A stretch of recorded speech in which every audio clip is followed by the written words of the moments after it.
Bonjour, bienvenue dans ce nouveau numéro de Fastback, un numéro de Fastback qui vous entraîne du côté de Barcelone parce que nous vous présentons aujourd'hui la toute nouvelle Cupra Leon. Alors la Cupra Leon, c'est un modèle très important pour Cupra et cette mise à jour, si l'on peut s'exprimer ainsi, ce nouveau millésime, eh bien il est là surtout pour trancher dans le vif du sujet, j'allais dire. Trancher dans le vif du sujet, pourquoi? Eh bien tout simplement parce qu'avec cette nouvelle identité visuelle, la Cupra Leon veut définitivement casser les liens avec Seat et évidemment la Seat Leon. Alors tout cela, eh bien on va le découvrir ensemble. C'est parti pour ce numéro de Fastback.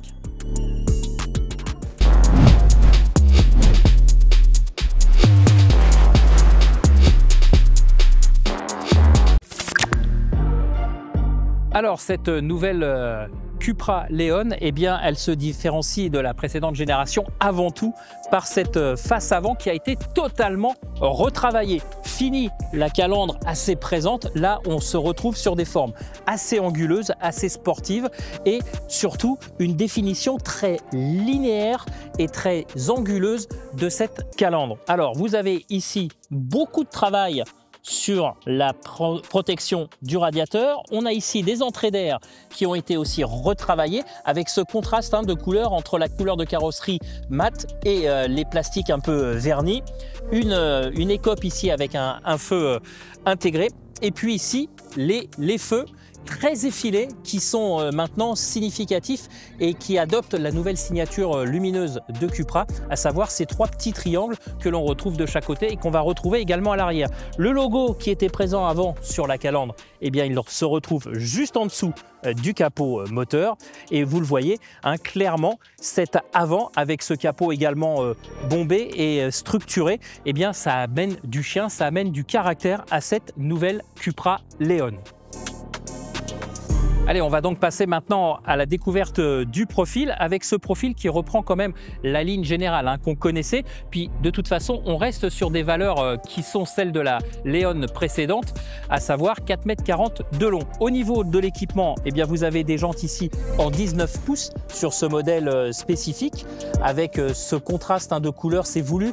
La définition bronze, c'est la marque de fabrique, c'est la signature Cupra. On a également ici des rétroviseurs avec des applications carbone. Ici, c'est la trappe pour la recharge, puisqu'on est sur un modèle PHEV de 272 chevaux. Et puis ensuite, eh bien, on retrouve cet arrière assez aussi structuré, galbé, avec ce béquet de custode et puis ce petit ajout ici très sportif en carbone également. C'est vraiment très sympa et ça contraste parfaitement avec la teinte de carrosserie qui est mat. Et du coup, je vous le disais, à l'arrière, cette nouvelle signature lumineuse. Alors on retrouve comme à l'avant les trois triangles, ça c'est maintenant l'identité visuelle des phares de chez Cupra. Et puis ce bandeau lumineux qui rejoint les deux feux avec en incrustation ici le logo rétroéclairé. Et puis ensuite vous avez ce pare-choc arrière qui descend assez bas avec un faux diffuseur ici et puis les quatre sorties d'échappement, ou en tout cas ce qui fait figure de sortie d'échappement. Voilà donc pour le côté esthétique de cette Cupra Leon qui a gagné donc en agressivité avec ses lignes acérées. Je trouve qu'elle a plus de chien. Je ne sais pas comment vous la trouvez, mais en tout cas, moi, je la trouve très réussie. Mais ce n'est pas tout parce qu'on a très bien travaillé chez Cupra. Moi, ce que je vous propose maintenant, c'est de découvrir l'intérieur parce que là aussi, il y a des choses à dire. Alors, une fois qu'on est installé à l'intérieur de cette Cupra Leon, eh bien, on se retrouve à, je dirais, à mi-chemin en terrain connu.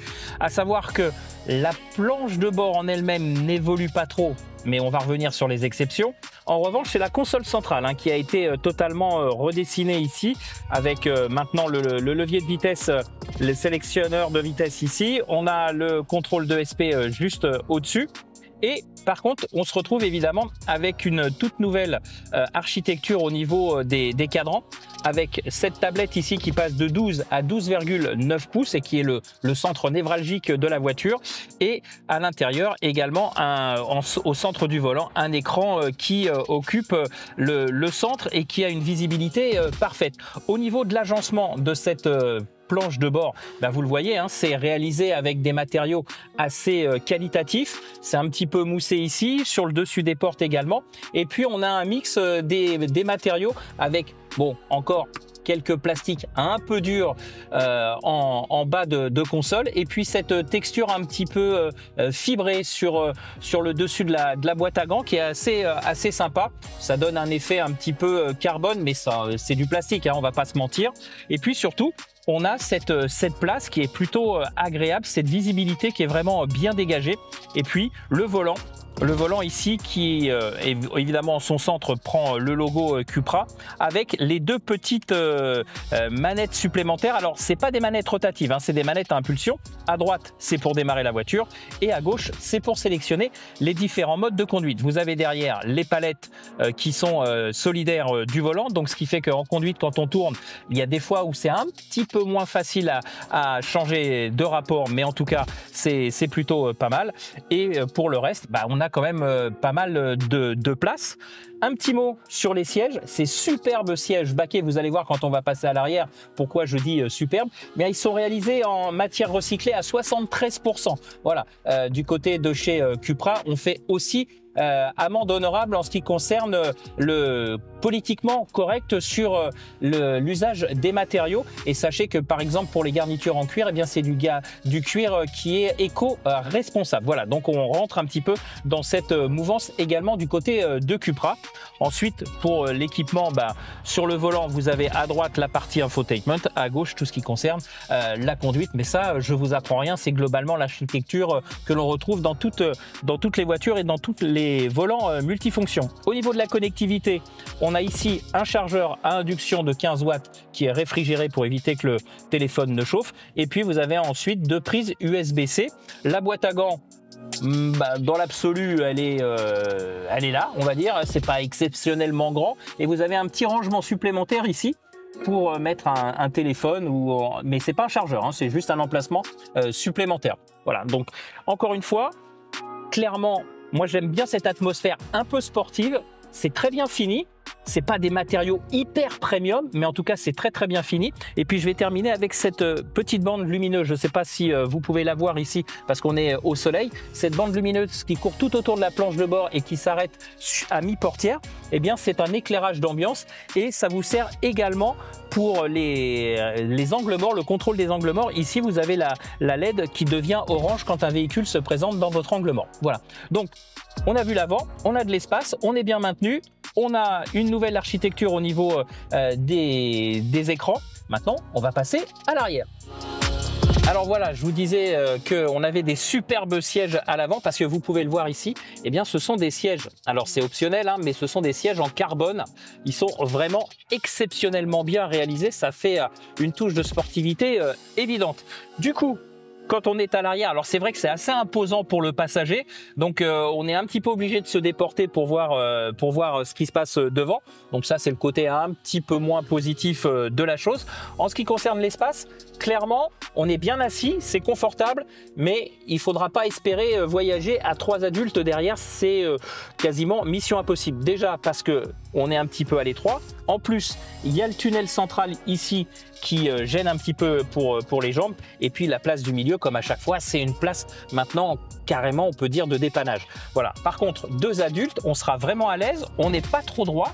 On a quand même une garde au toit qui est assez généreuse. Et puis, on a un accoudoir central avec un porte-gobelet intégré, ce qui est plutôt pas mal. Et en plus, vous avez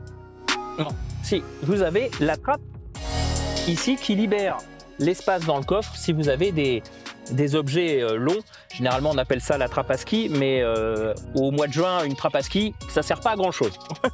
Voilà, en tout cas on est très bien installé. Après au niveau connectivité, on a également 2 prises USB-C ici sur l'extrémité de la console centrale, et puis on a des vitres électriques pour pouvoir placer le coude à la portière et être un petit peu ventilé. C'est vrai qu'on est un petit peu tassé avec ce ciel de pavillon noir. On est vraiment dans l'esprit sportif, mais on a l'impression d'être un petit peu, je dirais, emprisonné. Mais il y a quand même suffisamment de surface vitrée pour être à son aise. En tout cas, on est bien installé, ça c'est une certitude. Alors, il nous reste à voir le coffre de cette Cupra. Alors, ça s'ouvre ici, hein, vous voyez, sous le feu. Il ne faut pas aller le chercher au centre. Et on a un coffre, j'allais dire, somme toute classique, avec logiquement en dessous ce qui doit permettre de ranger une roue de secours, mais ce qui vous permettra bien de ranger quelques petits artifices supplémentaires, quelques articles supplémentaires. La capacité du coffre, elle n'a pas évolué hein, par rapport à l'ancien modèle. On reste à 380 litres en modèle 100% thermique. Parce que oui, il y a des nouvelles motorisations, mais ça on va en parler parce que ça se passe bien évidemment devant et sous le capot. Alors, côté moteur, aujourd'hui, eh bien, on s'est fait plaisir puisqu'on a pris la version la plus puissante en 100% thermique puisque c'est le 4 cylindres qui développe 300 chevaux. Hein. C'est le 2 litres TSI qui développe 300 chevaux. Ça sera la motorisation la plus puissante commercialisée en France par Cupra puisqu'il existe un modèle 333 chevaux, mais Cupra a décidé de ne pas l'importer pour la France. Au niveau des autres motorisations, eh bien, vous allez avoir le choix avec une motorisation diesel, le 2 litres TDI 150 chevaux qui est maintenu dans la Cupra Leon. Et ensuite, vous aurez deux types de moteurs essence avec soit hybridation légère 48 volts ou alors PHEV, c'est-à-dire hybride rechargeable. Et pour la partie hybride rechargeable, eh bien, on a une version 272 chevaux et 204 chevaux avec une batterie de 19,7 kW efficace qui permettra une autonomie d'environ 100 km en ville ou en parcours urbain, dirons-nous, ce qui représente quand même une sacrée autonomie. Et ça sera très sympa puisqu'en plus, sur cette batterie, vous pourrez la recharger soit sur des chargeurs de 11 kW, soit jusqu'à 50 kW pour une charge rapide. Et donc de l'autre côté, si vous ne voulez pas opter pour la version hybride rechargeable, vous avez toujours la micro-hybridation de 48 volts qui vous permet de seconder le moteur dans les phases de démarrage notamment. Sachez quand même qu'il existe une version 100% thermique en petite proposition, un moteur de 150 chevaux. Voilà, on a fait le tour du propriétaire de cette nouvelle Cupra Leon. Bah maintenant, hein, il ne reste plus qu'à, c'est-à-dire on va aller rouler. Allez, on ferme ce capot et on prend la route parce qu'il y a des routes sympas qui nous attendent.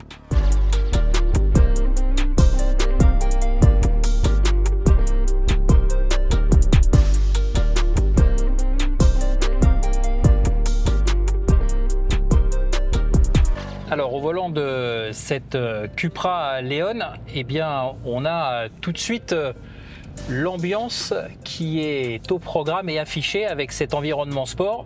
Et sur cette version essence dynamique, eh bien on est tout de suite dans le move. Hein. On a vraiment une voiture qui répond au doigt et à l'œil. On a une motorisation qui est quand même très plaisante, très linéaire malgré tout au niveau des sensations. Alors il y a différents modes de conduite hein, sur lesquels on peut interagir avec les petites molettes qui sont au centre du volant. Donc on peut passer ici, je suis en mode normal, je vais passer en mode sport et tout de suite on a une réactivité qui est largement différente. On a un moteur qui monte un peu plus en régime et surtout les rapports qui passent de façon plus sportive, c'est-à-dire qu'on prend un peu plus de tours et ça permet surtout de rétrograder de façon plus efficiente.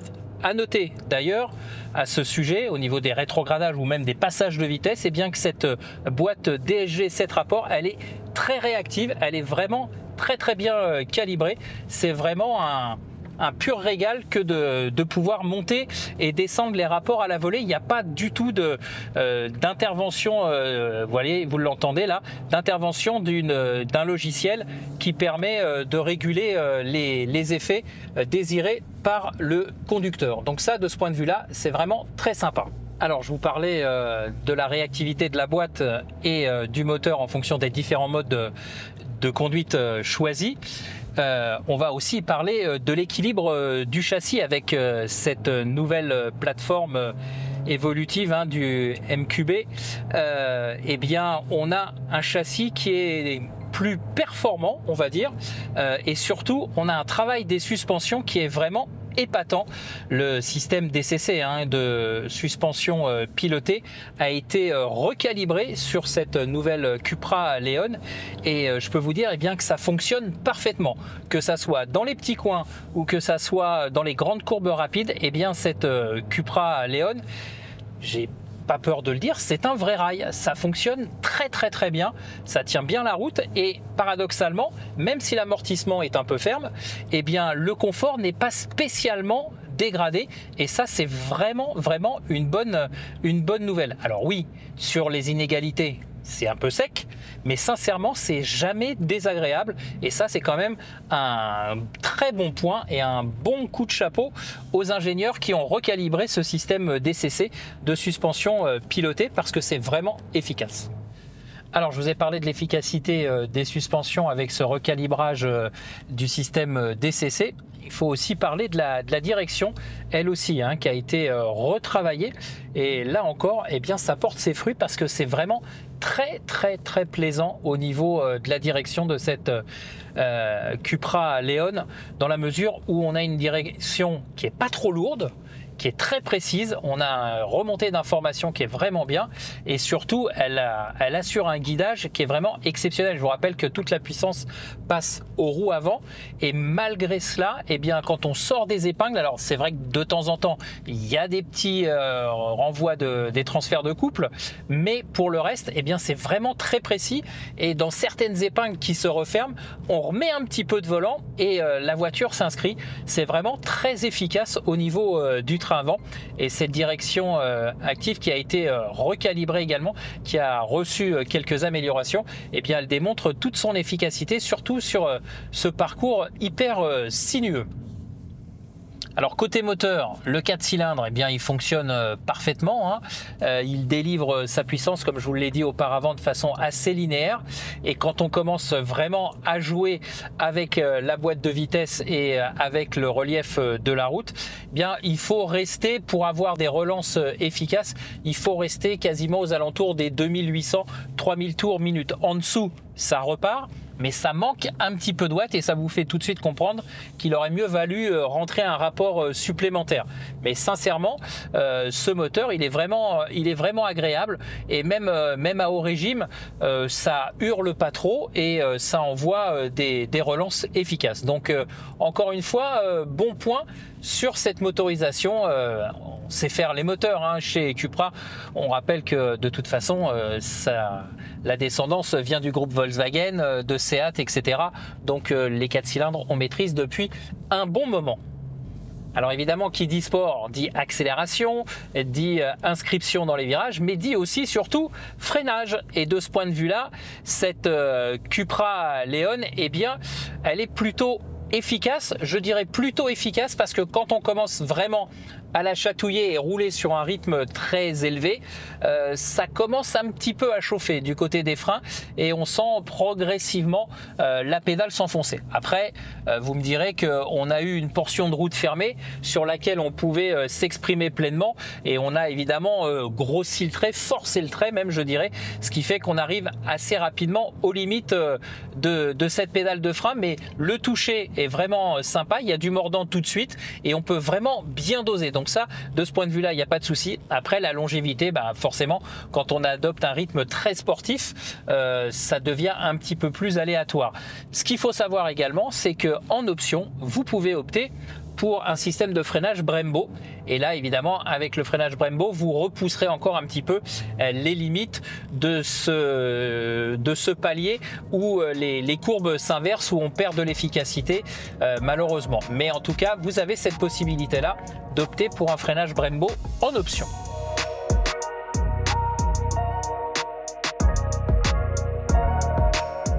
Voilà, c'est ainsi que se termine ce numéro de Fastback consacré à l'essai de la Cupra Leon. On espère que vous avez apprécié ce numéro, autant que nous avons pris plaisir à le réaliser avec Adrian Martini.